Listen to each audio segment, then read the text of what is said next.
Well, downtown Tulsa is undergoing a transformation and revitalization. Those responsible for the change want to entice folks to live, work, and play in areas once considered blighted and unsafe.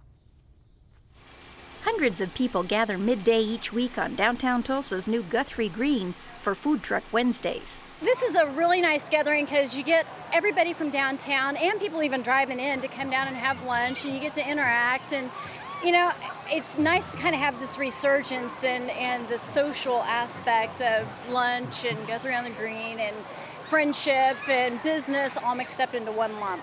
Guthrie Green sits in the center of a string of neighborhoods stretching across the downtown, from the BOK Center on one side to the One Oak Field Baseball Park on the other.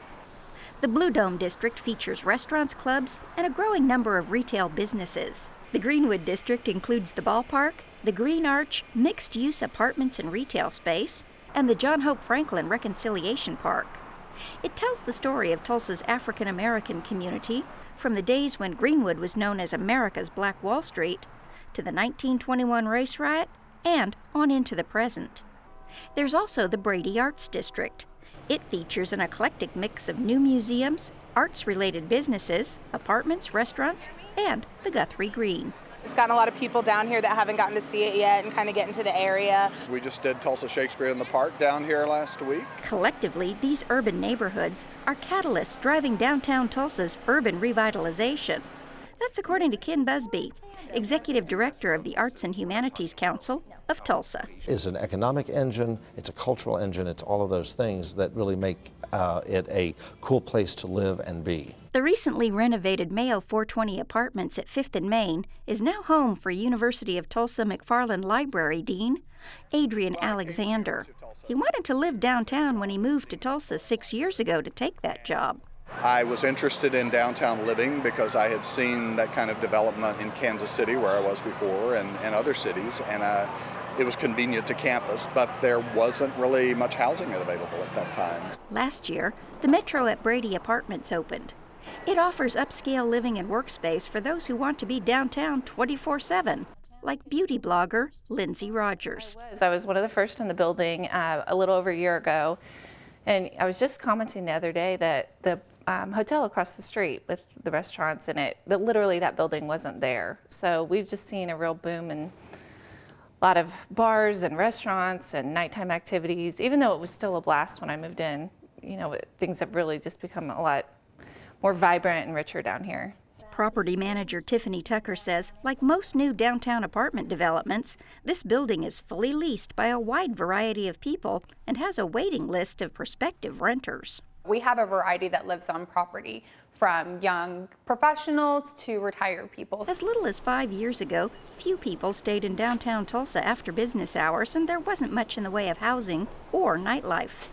Now it's a vibrant area, hosting cultural events, commerce, and hundreds of apartments in new and renovated buildings in a variety of price ranges. I believe the Chamber of Commerce has said that over $400 million just in the last half dozen years has either been spent or is about to be spent on these projects. After the suburban drain of residents and businesses from downtown in the 50s and 60s, revitalization efforts were slow to catch hold.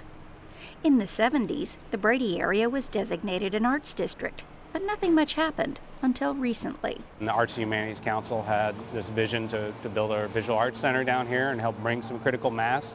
And I think really it was part of that vision that inspired us to contribute and to help contribute to that critical mass. When Stanton Doyle says us, he means the George Kaiser Family Foundation.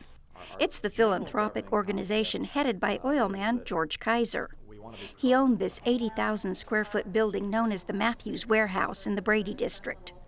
Kaiser offered 30,000 square feet of its space to help Tulsa's Philbrook Museum acquire and display part of the Eugene B. Adkins collection of Native American and Southwestern art, and to create a library for scholars to study the material. People want to be down here. Philbrook director Rand Suffolk says this space also houses Philbrook's newly opened downtown branch, featuring modern, contemporary art. We made purchases, for example, of key African American artists, the Astor Gates, Gary Simmons, even Leonardo Drew are here. Important women artists, whether we're talking about Rachel Whiteread or Louise Lawler, for example, their work is included here. Latino artist Arturo Herrera, his work is included in the show. The rest of the building is occupied by the new Woody Guthrie Museum and 3 other nonprofit arts-related organizations. It faces the Guthrie Green, which features free arts and cultural events like impromptu and professional concerts. Below the green, geothermal wells provide heating and cooling for a few nearby buildings. A little more than a year ago, this space was a parking lot for big rigs. It is kind of astonishing the way in which this part of Tulsa has emerged. As downtown Tulsa's revitalization hits its peak, the George Kaiser Family Foundation unveiled its model for the Gathering Place.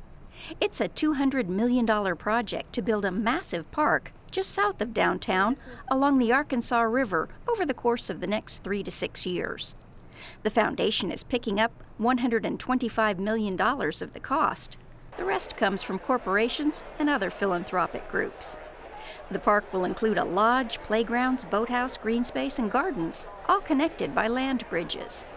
And like Tulsa's downtown revitalization efforts, its goal will be to provide attractions for people from all walks of life and all areas of the city.